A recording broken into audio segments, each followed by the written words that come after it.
Nous revoilà donc à la page 249 pour la dernière activité, puisqu'après celle-ci, nous nous arrêtons. Donc il s'agit du développement de solides, à la fois du parallélépipède rectangle et du cube. Bon, matière qui a déjà été vue à l'école primaire. Alors, dans cette première activité, on nous dit qu'une classe de première aimerait participer à un concours qui consiste en la création d'un jeu portant sur les mathématiques. Et pour le jeu, les élèves ont besoin de réaliser un parallélépipède rectangle, comme celui représenté ci-contre, dont la hauteur mesure 4 cm, la largeur 24 cm et la profondeur, ou bien longueur-largeur, 24 et 20. Et on vous demande, à partir des différents polygones qui sont donnés ici, donc rose, vert et bleu, d'aider les élèves de la classe à terminer le développement du parallélépipède rectangle. Donc forcément, si on me donne au départ un rectangle vert, forcément le plus simple des développements, plutôt que d'envisager des cas un peu particuliers, c'est l'alternance d'un vert, d'un bleu, d'un vert, d'un bleu, et les deux roses de part et d'autre. Bon, ça, on se rend compte, un petit peu comme le développement qu'on vous a fourni pour la réalisation du cube, que c'est le développement le plus simple. Alors, 3 élèves proposent leur solution, le professeur leur annonce qu'un seul développement est correct, détermine lequel est le bon et explique pourquoi les 2 autres ne formeront pas le parallélépipède rectangle attendu. Alors, ça, je vous laisse la possibilité, la possibilité de marquer un temps d'arrêt, de manière à réfléchir, et puis on revient donc à la correction de l'exercice. Alors, pourquoi la première possibilité n'est pas correcte? Tout simplement parce que vous remarquez ici qu'on a bien affaire à un rectangle, puisque la longueur est un carré plus long que la largeur, alors qu'ici, on a affaire à des carrés et non pas des faces rectangulaires. Or, un parallélépipède rectangle est formé uniquement de rectangles. Donc celui-ci n'est pas le développement d'un rectangle puisque 2 faces sont carrées. Celui-ci, il est correct. Les 2 rectangles bleus seront parallèles. Les 2 roses seront parallèles puisqu'il y a une alternance de rose, bleu. Celui-ci et celui-là seront bien parallèles. Or, celui-là ne donnera pas le développement, n'est pas un développement correct, tout simplement à cause des rectangles verts. Cette partie ici, la partie centrale, est correcte. Il aurait fallu placer le vert de l'autre côté. Ici, forcément, les 2 faces vertes vont se superposer. Alors, je suppose que pour l'exercice suivant, je vous laisse la possibilité de le faire seul.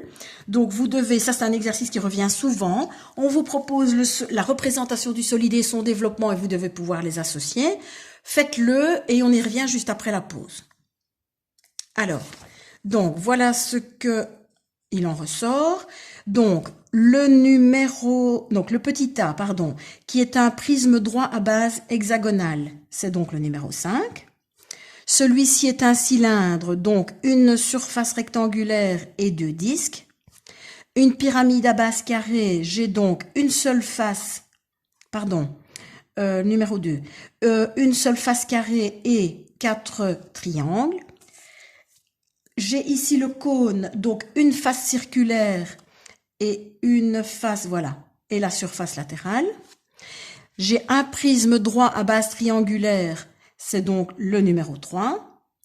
Mes 2 bases triangulaires et mes 3 faces carrées ou rectangulaires. Ici, ce sont des carrés, mais un carré est un rectangle. Le 7, forcément, c'est le parallélépipède rectangle. Le voilà. Et le dernier, forcément, c'est mon cube, le numéro 6. Alors, dans l'exercice 2, on vous propose des développements et vous devez en trouver celui qui correspond au développement du cube. Même chose. Faites pause, faites l'exercice et on y revient juste après. Donc, ceux qui correspondent au cube sont les numéros 2, 4, 5 et 6. 2, 4, 5, et 8, décidément. Alors, pourquoi pas le 1? Le premier développement, j'ai 2 faces, j'en ai trop ici. J'ai 5 faces, c'est une de trop. Il y a 2 faces qui vont se superposer. Dans le numéro 3, je n'arriverai jamais à former mon carré puisque j'ai 4 faces l'une à côté de l'autre, donc les 4 faces ne vont jamais se plier. Il faut les détacher. Ici, même chose, j'ai 2 faces qui vont se superposer, j'aurais dû placer un petit carré de l'autre côté. Le numéro 7, bon, même chose, je vais avoir une partie, je vais avoir un cube, mais un cube qui sera ouvert de toute façon. Il y aura de toute façon une face manquante.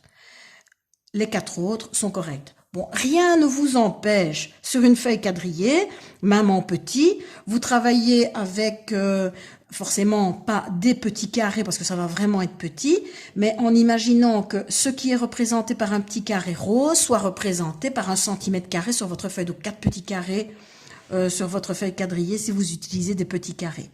Et donc comme ça, mais réalisez vos développements et vous constaterez en effet ceux qui fonctionnent et ceux qui ne fonctionnent pas. Et enfin, le dernier exercice, les 2 derniers exercices, pardon, lors d'une interrogation, Alice, Axel et Lauriane devaient dessiner le développement d'un cylindre. Voici leur proposition, entoure le prénom de l'élève qui a réalisé une construction correcte. C'est forcément Alice qui a placé de part et d'autre de la surface latérale ces 2 disques. Ici, forcément, les 2 disques vont se superposer, là pareil. La somme des points de 2 faces opposées d'un dé doit toujours être égale à 7. Parmi les développements ci-dessous, entoure celui qui ne formera pas un dé correct. C'est forcément celui-ci, puisque 2 faces opposées, donc par exemple, celle-ci est opposée à celle-là. Là, j'ai un total de 7. Celle-ci, même chose. Pour ce genre de développement, n'hésitez pas à refaire le développement. Donc, celle-ci sera opposée à celle-ci. J'aurai un total de 6. Donc, certains vont me donner 6, certains vont me donner 7, alors que pour toutes les autres, c'est correct. Donc, la mauvaise proposition, donc celle qu'il fallait choisir ici, c'est donc la numéro 3. Voilà, c'est ici que s'achève le chapitre 11, puisque le reste, volume et R, on ne fait pas pour le moment, enfin en tout cas on ne fait pas cette année-ci. Ce n'est pas primordial, on essaye de se centrer sur ce qui est le plus important. Vous allez recevoir donc les documents complémentaires et des exercices pour que je vois si la matière a été comprise. À bientôt, je vous remercie pour votre attention.